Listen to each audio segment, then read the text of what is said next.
Hello everybody, आज के इस वीडियो में हम इंग्लिश ग्रामर का एक और इंपॉर्टेंट टॉपिक डिस्कस करने वाले हैं। वो है टेंस। टेंस मतलब क्या होता है? बेसिकली इसको हम टाइम कहते हैं, अर्थात कोई भी एक्शन कौन से पीरियड में हो रहा है, कौन से समय में हो रहा है, उसी को बताने के लिए हम टेंस का यूज करते हैं। ठीक है, यानी टेंस को हम क्या बोल सकते हैं? काल कह सकते हैं या फिर समय भी कह सकते हैं। लेकिन टेंस पढ़ाऊं इससे पहले आपको कुछ बेसिक बातें आपको जानना बहुत जरूरी है, जिससे टेंस का जो कॉन्सेप्ट है आपको अच्छे से क्लियर हो। तो टेंस जानने से पहले आपको ये जानना बहुत ज्यादा जरूरी है कि सेंटेंस क्या होता है। ठीक है, तो सेंटेंस क्या है? A group of word that shows complete sense is a sentence. शब्दों का एक ऐसा समूह जो क्या करे? कोई अर्थ को बताता हो, जिसका कुछ मीनिंग निकलता है, उसको हम सेंटेंस कहते हैं। और इस सेंटेंस को अगर हम देखते हैं, जैसे एक एग्जांपल, जैसे मैं एक लिखता हूं, आई टीच इंग्लिश। यहां एक सेंटेंस है, मैं इंग्लिश पढ़ाता हूं। तो यहां देखिए, ये ग्रुप ऑफ वर्ड है, शब्दों का एक ऐसा समूह है जो क्या करता है? एक अर्थ को प्रकट करता है, इसलिए क्या है? सेंटेंस है। लेकिन इस सेंटेंस को हम अलग अलग हिस्सों में तोड़ते हैं, तो हमको क्या पता चलता है कि ये अलग अलग चीजों से बने हैं। जिसमें आई क्या है? सब्जेक्ट है। आई क्या है? हमारा सब्जेक्ट है। टीच क्या है? वर्ब है। और इंग्लिश क्या है? हमारा ऑब्जेक्ट है। इंग्लिश क्या है? हमारा ऑब्जेक्ट है। तो अगर हम सेंटेंस को अगर देखेंगे तो ये किन किन चीजों से मिलकर बना है? सब्जेक्ट है, वर्ब है और ऑब्जेक्ट है। अब इस सब्जेक्ट की अगर मैं बात करता हूं, इस सब्जेक्ट की भी अगर मैं बात करता हूं, तो इसको भी हम 3 पर्सन में डिवाइड करते हैं। 3 पर्सन में, फर्स्ट पर्सन, सेकेंड पर्सन और एक थर्ड पर्सन। ये अगर ये पर्सन है तो इसको 3 पर्सन में हम डिवाइड करेंगे। फर्स्ट पर्सन, अब जो भी पर्सन होंगे, ये पर्सन या तो सिंगुलर होंगे या फिर प्लूरल होंगे, अर्थात एक वचन होंगे। सिंगुलर होंगे। सिंगुलर का मतलब क्या होता है? एक वचन। या तो एक वचन होंगे, अकेले होंगे, या फिर बहुवचन के रूप में होंगे। बहुवचन का मतलब क्या होता है? एक से ज्यादा होते हैं, प्लूरल जिसको फॉर्म होते हैं। तो यहां देखिए, फर्स्ट पर्सन के रूप में होता है आई, लेकिन बहुवचन के रूप में होता है वी। ठीक है, प्लूरल फॉर्म में वी। आई का मतलब होता है मैं और वी का मतलब होता है हम। सेकेंड पर्सन यू मतलब आप या तुम, जो भी हम बोलना चाहें। और प्लूरल फॉर्म भी इसको यू ही कहा जाता है, और उसका मतलब भी आप ही होता है, आप या तुम होता है। थर्ड फॉर्म में ही, शी या फिर it. Third form he, she, it है। या फिर हम यहां एक नेम भी ले सकते हैं जो अकेला हो, जैसे क्या? उदाहरण के लिए, जैसे मैं राज बोलता हूं। ठीक है, तो यहां थर्ड पर्सन है वो। और प्लूरल में क्या हो जाता है? यही हो जाता है दे। दे का मतलब वे, दे का मतलब वे, और इसका मतलब होता है वह। तो देखिए, पर्सन के बारे में आपको थोड़ा सा बताना चाहूंगा। फर्स्ट पर्सन कौन होता है कोई भी सेंटेंस में? ठीक है, फर्स्ट पर्सन कौन होता है? तो कभी भी जब हम बात करते हैं तो फर्स्ट पर्सन अपने आप को मानते हैं। अगर आप अकेले हो तो आप वहां आई का यूज करोगे। जैसे मैं पढ़ाता हूं, यहां बहुत लोग हैं, लेकिन सबसे पहले मैंने किसको काउंट किया? खुद को काउंट किया, तो बोला मैं पढ़ाता हूं, आई टीच। ठीक है, लेकिन जैसे मैं टीवी देखता हूं, ठीक है, आई वॉच टीवी, ये हुआ। अब यहां देखने वाली बात क्या है? आई हमारा क्या है? फर्स्ट पर्सन है, और कौन सा नंबर हुआ? सिंगुलर नंबर हुआ। लेकिन जब मैं अपने आप को किसी समूह में काउंट करने लगूं, ठीक है, कोई भी ग्रुप जिसमें मैं अपने आप को स्वयं गिनने का प्रयास करता हूं, वो फर्स्ट पर्सन का प्लूरल फॉर्म हो जाता है। यानी हम अगर बोल रहा हूं तो मैं अपने आप को गिन रहा हूं, किसी ग्रुप में गिन रहा हूं। तो जिस ग्रुप में हम खुद होते हैं उसको वी कहा जाता है। क्या कहा जाता है? वी कहा जाता है। तो इस तरह से आप देखेंगे, फर्स्ट पर्सन का सिंगुलर नंबर आई है और प्लूरल फॉर्म क्या होता है? वी होता है। सेकेंड पर्सन क्या होता है? यू किसको कहते हैं? सामने वाला। हमारे सामने जो कोई भी हो, चाहे वो अकेला व्यक्ति हो, चाहे वो कोई समूह के रूप में हो, सबको हम यू ही मानते हैं। तो अगर सामने वाला कोई व्यक्ति है तो उसको मैं यू बोलूंगा, आप या तुम। जैसे मान के चलो, यहां कोई एक लड़का है तो मैं उसको क्या बोलूंगा? यू स्टैंड अप, तुम खड़े हो जाओ। ठीक है, तो वो क्या करेगा? खड़े हो जाएगा। तुम पढ़ो, यू रीड, ऐसा करके। तो सामने वाले को मैं बोलता हूं, तो सामने वाले के लिए आप कौन से संबोधन करते हैं? यू। अब यहां देखो, अगर वो समूह के रूप में भी है, जैसे उदाहरण के लिए मेरे सामने पूरी की पूरी क्लास है, तो मैं सबको क्या, तुम लोग अपना होमवर्क करके आओगे। तो यहां क्या मैंने किसी एक व्यक्ति को बोला? नहीं, मैंने सबके लिए बोला, आप होमवर्क करके आइएगा, आप होमवर्क करके। तो यहां मैं सबके लिए बोल रहा हूं। तो यहां देखो, यू सिंगुलर भी है और यू प्लूरल भी है, तो सामने वाले के लिए आप यू का प्रयोग करते हैं। और थर्ड पर्सन कौन होता है? अगर कोई लड़का है तो उसके लिए हम ही का प्रयोग करेंगे। लड़का है जैसे मैंने यहाँ राज लिखा, ठीक है, तो लड़का के लिए मैंने क्या यूज किया, ही। और अगर कोई लड़की है, अगर कोई लड़की है, जैसे उदाहरण के लिए राज के साथ अब ये रजनी हो जाए, ठीक है, तो इसके लिए मैं क्या यूज करूंगा, शी। कोई एनिमल है, कोई वस्तु है, ठीक, जैसे डॉग या बुक, तो इनके लिए मैं इट का प्रयोग करूंगा। इनके लिए क्या यूज करूंगा, इट के लिए इट का प्रयोग करता हूं। जैसे डॉग है, पेन है, पेंसिल है, इनके लिए मैं क्या यूज करूंगा, इट का प्रयोग करूंगा, ठीक। तो ये भी थर्ड पर्सन है, ये सब क्या है, थर्ड पर्सन है। तो थर्ड पर्सन कहते किसको है, तो मुझको और आपको छोड़कर दुनिया का हर इंसान क्या है, थर्ड पर्सन है। उदाहरण के लिए थर्ड पर्सन और कौन कौन होगा, तो अगर इसको मैं बताना चाहूं आप लोग को, थर्ड पर्सन कौन कौन होगा, तो देखिए मैं अपने आप को आई बोला, सामने वाले को यू बोला, अब हम दोनों को छोड़ करके दुनिया का हर इंसान क्या है, थर्ड पर्सन है। जैसे माई मदर, अगर मैं बोलता हूं मेरी मां, तो वो थर्ड पर्सन है। कौन है, थर्ड पर्सन है। My friend, my brother, my father, ठीक है, फार्मर, इंजीनियर, डॉक्टर, राहुल, राज, सीता, गीता, ये सब क्या है, ये सब थर्ड पर्सन कहलाएंगे। ये सब के सब क्या कहलाएंगे, थर्ड पर्सन कहलाते हैं, ठीक। क्यों, क्योंकि सब सामने वाले, मतलब हमको छोड़ करके और सामने वाले को छोड़ करके, कोई हम दोनों को छोड़ करके कोई थर्ड, तीसरा व्यक्ति क्या है, थर्ड पर्सन कहलाता है। अब अगर सिंगुलर है, सिंगुलर है मतलब एक व्यक्ति है, तो थर्ड पर्सन का ये सिंगुलर नंबर कहलाता है। क्या कहलाता है, थर्ड पर्सन का सिंगुलर नंबर कहलाता है। लेकिन अगर एक से ज्यादा हो गए, एक से ज्यादा हो जाए, तो वहां हम उसको थर्ड पर्सन का प्लूरल नंबर कहते हैं। अब थर्ड पर्सन का प्लूरल नंबर कैसे, उदाहरण के लिए अगर मैं यहां राज एंड रजनी बोल दूं, राज एंड रजनी, तो ये थर्ड पर्सन का क्या हो जाएगा, प्लूरल नंबर, थर्ड पर्सन का प्लूरल नंबर हो जाएगा। बॉय सिंगुलर नंबर है, लेकिन बॉय एक से ज्यादा है, तो क्या हो गए, बॉयज हो गए, थर्ड पर्सन का सिंगुलर नंबर, थर्ड पर्सन का सिंगुलर नंबर, ये भी हो जाएगा। गर्ल्स थर्ड पर्सन का, सॉरी, प्लूरल नंबर हो जाएगा, ये भी थर्ड पर्सन का प्लूरल नंबर हो जाएगा। Raj and Rajni third person का plural number, boys third person का plural number, girls third person का प्लूरल नंबर। अगर मैं किसी दो लोगों को जोड़ लेता हूं, जैसे पेन्स है, मैंने बोला पेन्स है, या ऐसे कर दूं मैं, पेन प्लस डॉग, दो लोगों को जोड़ूं, लेकिन एक तरह के लोग, एक तरह के लोग होंगे तो ज्यादा अच्छा है, ठीक है। तो एक से ज्यादा हो जाएंगे, तो जैसे बॉय प्लस बॉय, बॉयज हुआ ना, गर्ल प्लस गर्ल, गर्ल्स हुआ, तो ये एक ही चीज के क्या हो गया, प्लूरल नंबर हो गए। अगर कोई चीज किसी एंड से जुड़ी होती है, तो वहां वो प्लूरल हो जाता है। जैसे teacher and students, teacher and student, ठीक है, तो ये क्या हो गए, एक से ज्यादा लोग हो गए और एंड से जुड़े हैं, तब वो थर्ड पर्सन का प्लूरल हो गए। इनके बजाय आप दे का भी यूज कर सकते हैं, इनके बजाय आप दे का भी यूज कर सकते हैं, और दे भी क्या कहलाता है, थर्ड पर्सन का प्लूरल नंबर। तो इस तरह से अलग अलग हमको सिंगुलर और प्लूरल मिल जाते हैं, और साथ ही अलग अलग पर्सन है उसको जानने का अवसर मिलता है। अब दूसरा इंपॉर्टेंट क्या चीज था, सेंटेंस में मैंने आपको बताया था कि सेंटेंस है तो इसमें तीन चीजें इंपॉर्टेंट है, पहला है सब्जेक्ट, दूसरा है वर्ब, और तीसरा क्या है, ऑब्जेक्ट। तो यहां हमने सब्जेक्ट के कॉन्सेप्ट को समझा, अब हम समझने का प्रयास करेंगे कि ऑब्जेक्ट है क्या, सॉरी वर्ब है क्या।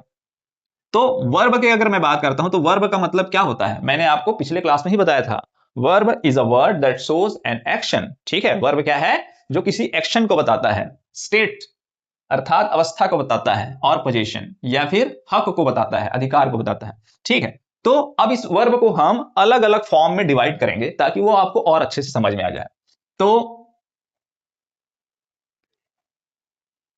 वर्ब को देखते हैं, एक होता है V1, V1 को बोलते हैं हम लोग base form, forms of verb, forms of verb, V1 इसको हम लोग बेस फॉर्म कहते हैं, यानी जो वर्ब होता है उसका जो सबसे जो बेसिक फॉर्म होता है वो V1 कहलाता है, ठीक है, एकदम रॉ फॉर्म होता है। उदाहरण के लिए जैसे कि गो, ठीक है, और क्या बोल सकता हूं, प्ले, कुक, राइट, ठीक है, ये क्या है, आपके बेस फॉर्म है।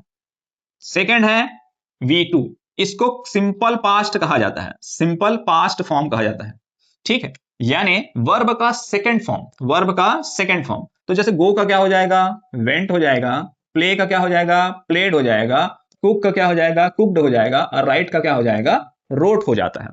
इसी प्रकार वर्ब का थर्ड फॉर्म, वर्ब का थर्ड फॉर्म जिसको आप क्या कहते हैं, पास्ट पार्टिसिपल, पास्ट पार्टिसिपल कहते हैं, पास्ट पार्टिसिपल कहते हैं। ये वर्ब का थर्ड फॉर्म होता है। इसमें क्या क्या आता है, जैसे गो का फर्स्ट फॉर्म है, सेकंड फॉर्म इसका क्या हुआ, वेंट हुआ, तो इसका थर्ड फॉर्म हो जाएगा गॉन। प्ले प्लेड, इसका भी थर्ड फॉर्म हो गया प्लेड। कुक्ड कुक्ड और कुक्ड, ये जो है थर्ड फॉर्म है। Write wrote written, write wrote written, इसको वर्ब का थर्ड फॉर्म कहा जाता है। वर्ब का फोर्थ फॉर्म, वर्ब का फोर्थ फॉर्म, इसको कहा जाता है प्रेजेंट पार्टिसिपल, प्रेजेंट पार्टिसिपल। ठीक है, ये बेसिकली होता क्या है, तो वर्ब का जो फर्स्ट फॉर्म होता है अगर उसको में हम आईएनजी लगा देते हैं तो उसको वर्ब का फोर्थ फॉर्म कहा जाता है।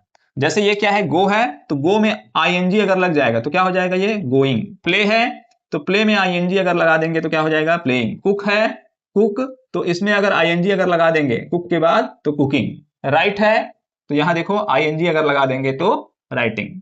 तो इस तरह से जो आईएनजी वाला फॉर्म होता है, बेस फॉर्म में अगर आईएनजी लगाते हैं तो उसको हम लोग प्रेजेंट पार्टिसिपल या वर्ब का फोर्थ फॉर्म कहते हैं। एक फॉर्म और होता है V5, इसको कहा जाता है सिंपल प्रेजेंट।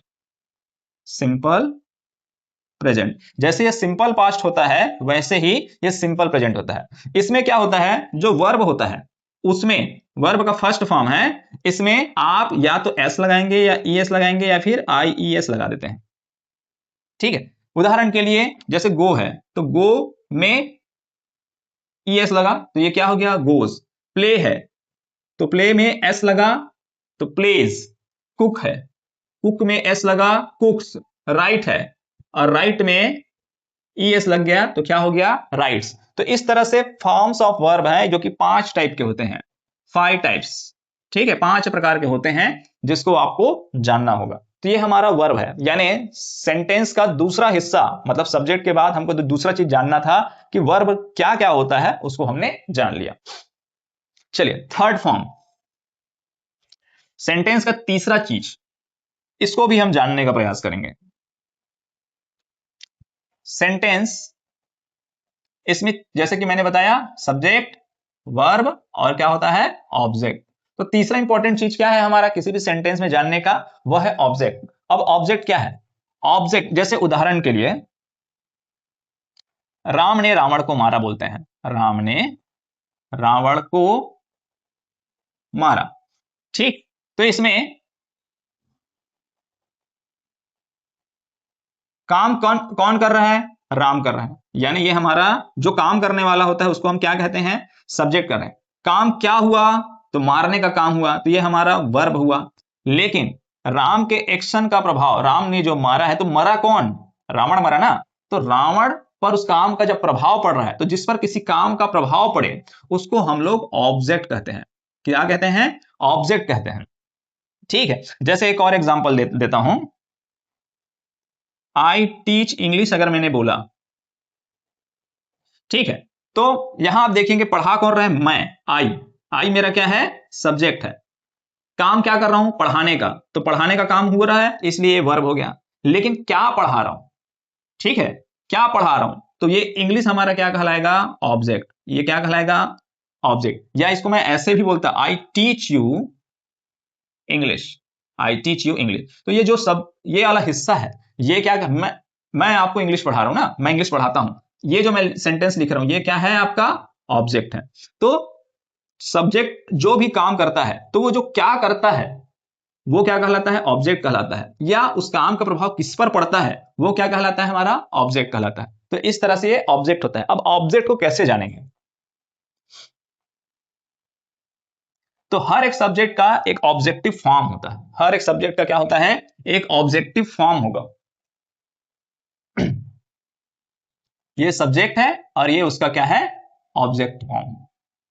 इसी प्रकार ये सब्जेक्ट है और ये उसका क्या हो गया, ऑब्जेक्टिव फॉर्म, अगर जरूरत पड़ जाए तो। ठीक है, तो देखिए आई का मतलब मैं, तो इसका ऑब्जेक्टिव क्या होता है, मी। आई का मतलब मैं, आई का मतलब मैं, और मी का मतलब होता है मुझे या मुझको, मुझे या मुझको।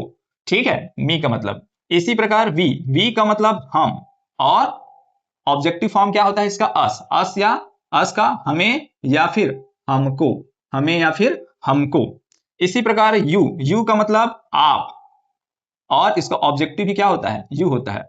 इसका इस ऑब्जेक्टिव फॉर्म का हो जाएगा, यहां देखिए आप है और यहां आपको बोला गया है, हम है और यहां हमें या हमको बोला जा रहा है। तो जब ऑब्जेक्टिव आता है तो वो को शब्द ऑटोमेटिक उसमें जुड़ जाता है, उसका मतलब को के सेंस में निकाला जाता है, ठीक है। और इसी प्रकार ही का मतलब वह या उसने, वह या फिर उसने, और इसी का ऑब्जेक्टिव क्या हो जाता है, हिम। तो इसका ऑब्जेक्टिव में क्या हो जाएगा, उसको, क्या हो जाएगा, उसको। सी का मतलब भी वह होता है या फिर उसने होता है, क्या होता है, उसने। इसका ऑब्जेक्टिव फॉर्म क्या हो जाएगा, उसको, क्या हो जाएगा, उसको। इसी प्रकार इट का मतलब भी वह होता है या उसने होता है, क्या होता है, वह या फिर उसने। इसका ऑब्जेक्टिव फॉर्म क्या होगा, इट ही हो जाएगा, लेकिन अब इसका मतलब हो जाएगा उसको, क्या हो जाएगा, उसको। ठीक, तो ये सिंपल है। अगर मान लीजिए यहां कोई नाम भी होता, जैसे उदाहरण के लिए मैंने बोला था राज, तो इसका ऑब्जेक्टिव क्या क्या होगा, हिम। अगर कोई लड़की है, ठीक है, तो उसको ऑब्जेक्टिव फॉर्म क्या हो जाएगा, हर। जैसे कि यहां है, यहां देखो ये लड़की है, तो इसके लिए ऑब्जेक्टिव फॉर्म हर का प्रयोग हुआ है, तो यहां ठीक उसके बदले हम उसको यूज करते हैं। कोई एनिमल है ना, कोई वस्तु है, तो उसके लिए फिर ऑब्जेक्टिव फॉर्म क्या होगा, इट। और लास्ट में दे, दे का मतलब होता है वे, दे का मतलब क्या होता है, वे। तो इसके लिए ऑब्जेक्टिव फॉर्म होता है देम, यानी उनको, क्या होता है, उनको।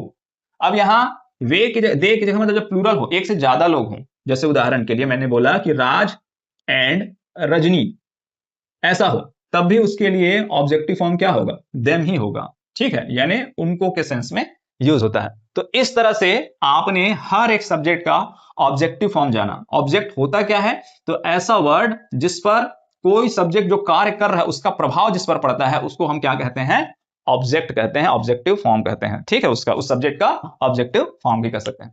तो इस तरह से आपने सेंटेंस के जो इंपॉर्टेंट हिस्से हैं उसको समझा, यानी सब्जेक्ट क्या होता है, वर्ब क्या होता है, और ऑब्जेक्ट क्या होता है। ये चीज आपको टेंस पढ़ाने से पहले मुझको बताना जरूरी था, और आपको टेंस पढ़ने से पहले जानना बहुत जरूरी था, इसलिए आपको ये चीजें बताई गई हैं। अब हम बात करेंगे टाइप्स ऑफ सेंटेंस की। टेंस पढ़ाने से पहले कुछ सेंटेंस के टाइप हैं, इसको जानना जरूरी है। तो 4 प्रकार के सेंटेंस आपको इसके अंतर्गत पढ़ाए जाएंगे, 4 टाइप्स। फर्स्ट है अफर्मेटिव, फर्स्ट क्या है, अफर्मेटिव। सेकंड है नेगेटिव। थर्ड है इंटेरोगेटिव, इंटेरोगेटिव सेंटेंस। और चौथा है इंटेरोगेटिव नेगेटिव सेंटेंस। ठीक है, 4 टाइप सेंटेंस। 4 टाइप सेंटेंस कौन कौन से हैं, फर्स्ट है अफर्मेटिव। अफर्मेटिव को सकारात्मक वाक्य भी कहा जाता है, सकारात्मक वाक्य, ठीक है। नेगेटिव को नकारात्मक, और इंट्रोगेटिव को प्रश्नवाचक, और इंट्रोगेटिव नेगेटिव को प्रश्नवाचक नकारात्मक वाक्य कहा जाता है।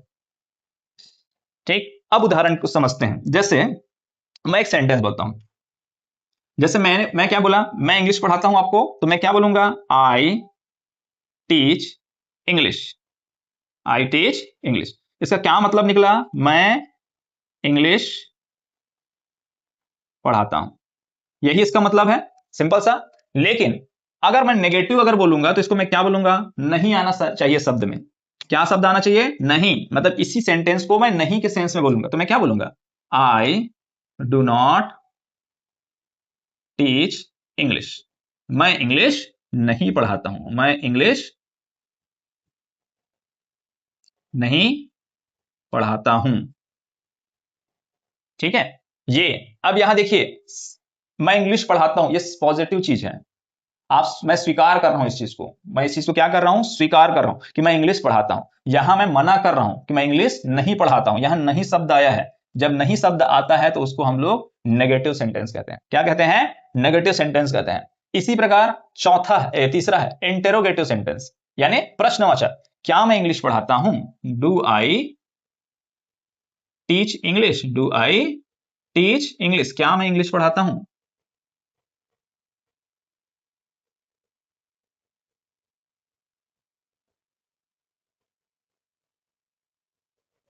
क्या मैं इंग्लिश पढ़ाता हूं? तो यहां देखिए, यहां मैं प्रश्न पूछ रहा हूं, यहां क्या कर रहा हूं, मैं प्रश्न पूछने का कार्य कर रहा हूं, क्या मैं इंग्लिश पढ़ाता हूं। ठीक है, तो यहां देखिए जब प्रश्नवाचक आ गया और क्या का सेंस आ रहा है, तो वो क्या होगा, इंटेरोगेटिव सेंटेंस। क्या होगा, इंटेरोगेटिव सेंटेंस, अर्थात प्रश्नवाचक वाक्य। और चौथा वाला टाइप स्पेशल टाइप है, जो दो चीजों को मिक्स कर दिया गया है, यानी उसमें प्रश्न को भी डाल दिया गया है और उसमें नहीं शब्द को भी डाल दिया गया है, इसलिए ये दोनों को मिलाकर के क्या बन गया है, इंटेरोगेटिव नेगेटिव सेंटेंस।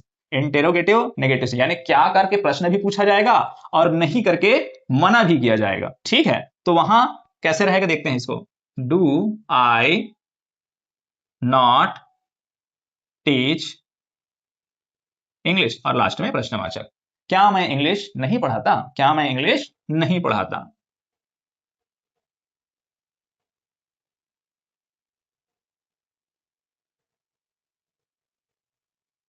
क्या मैं इंग्लिश नहीं पढ़ाता हूं।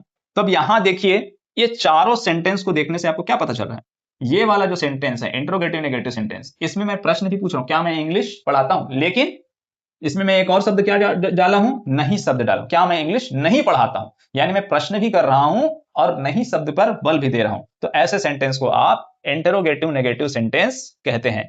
मतलब हमने क्या जाना, क्विक रिवीजन अगर देखते हैं तो पहला वाला सेंटेंस में मैं स्वीकार करता हूं, ठीक है, कोई भी चीज को स्वीकार करता हूं, इसलिए सकारात्मक है, आई टीच इंग्लिश, मैं इंग्लिश पढ़ाता हूं।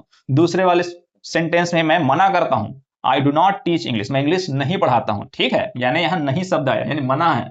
ठीक, थर्ड वाले में मैं प्रश्न पूछता हूं, डू आई टीच इंग्लिश, क्या मैं इंग्लिश पढ़ाता हूं। ठीक है, यानी यहां मैंने प्रश्न पूछा, और चौथे वाले में नहीं करते हुए प्रश्न पूछा गया है। ठीक है, do I not teach English, क्या मैं इंग्लिश नहीं पढ़ाता हूं। तो इस तरह से ये इंट्रोगेटिव नेगेटिव सेंटेंस हो गया। तो ये टाइप्स ऑफ सेंटेंस हुआ, ये टाइप्स ऑफ सेंटेंस हुआ जिसको आपको टेंस में काफी ज्यादा जरूरत पड़ेगी। और एक और चीज है WH सेंट, WH फैमिली, जिसको हम लोग बाद में देखेंगे। तो ये टेंस जानने से पहले एक बहुत छोटा सा बेसिक चीज है जो आपको जानना चाहिए था, वो आपको मैंने पढ़ाया है। हालांकि WH के बारे में जैसे मैं अगर मैं बात कर रहा था, WH फैमिली, तो WH फैमिली है क्या।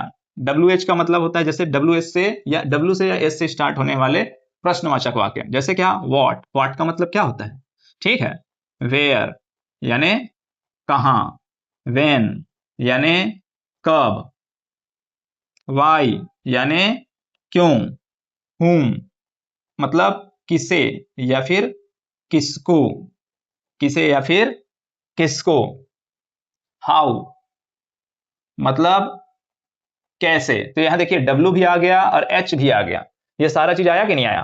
तो इनको ही WH फैमिली कहा जाता है।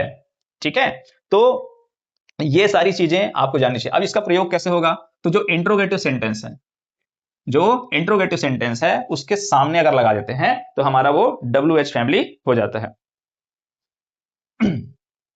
जैसे उदाहरण मैंने क्या लिखा था, आई टीच इंग्लिश, ठीक है, और इसका इंट्रोगेटिव मैंने क्या पूछा था, डू आई टीच इंग्लिश, क्या मैं इंग्लिश पढ़ाता हूं। अब अगर मैं इंग्लिश को हटा दूं और यहां मैं एक WH वर्ड ले आऊं, क्या वर्ड ले आऊं, व्हाट, और लास्ट में question mark, what do I teach, मैं क्या पढ़ाता हूं, मैं क्या पढ़ाता हूं। उदाहरण के लिए अगर व्हाट के बजाय मैं अगर वेयर लिख दूं, वेयर डू आई टीच, मैं कहां पढ़ाता हूं, मैं कहां पढ़ाता हूं। इसी प्रकार अगर मैं यहां वेन लिख दूं, वेन डू आई टीच, मैं कब पढ़ाता हूं, मैं कब पढ़ाता हूं। या अगर मैं वाई लिख दूं तो क्या हो जाएगा, वाई डू आई टीच, मैं क्यों पढ़ाता हूं, मैं क्यों पढ़ाता हूं। और अगर मैं यहां whom लिख दूं, whom डू आई टीच, मैं किसको पढ़ाता हूं। ठीक है, तो यह मैंने क्या किया, प्रश्न पूछा। या लास्ट में मैं जैसे अगर हाउ लिख देता हूं, हाउ डू आई टीच, मैं कैसे पढ़ाता हूं। तो मैं WH फैमिली के माध्यम से क्या कर रहा हूं, सवाल पूछ रहा हूं। तो इंट्रोगेटिव सेंटेंस है, उसके आगे WH फैमिली लगा देते हैं, तो वो एक्स्ट्रा इंफॉर्मेशन, क्योंकि इंट्रोगेटिव सेंटेंस क्या करता है, केवल यस और नो का आंसर चाहता है, लेकिन जब हम एक्स्ट्रा इंफॉर्मेशन किसी से चाहते हैं तो हमको WH फैमिली की तरफ जाना पड़ता है। तो आई होप ये कॉन्सेप्ट आपको समझ में आया होगा। टेंस स्टार्ट करने से पहले इसको जानना जरूरी है। तो इसलिए टेंस का बहुत क्या है, बेसिक जो पिलर्स हैं उसको जानना आपको जरूरी है कि वो कैसे, किन पर वो टिका हुआ है। अगर हम इसको जान डालेंगे तो आसानी से जब मैं आपको टेंस के अलग अलग जो उसके सीरीज हैं, अलग अलग जो वीडियो बना करके बारी बारी से अलग अलग टाइप डिस्क्राइब करूंगा, एक्सप्लेन करूंगा, तो आपको बहुत आसानी से वो समझ में आ जाएगा। लेकिन उससे पहले आपको ये वीडियो को अच्छे से देखना जरूरी है और समझना जरूरी है। अगर आपको ये समझ में आ गया तो आप यकीनन टेंस के वीडियो मतलब टेंस को आसानी से समझ पाएंगे। तो मिलते हैं नेक्स्ट वीडियो में टेंस के एक्सप्लेनेशन वीडियो के साथ। ठीक है, तब तक के लिए बाय।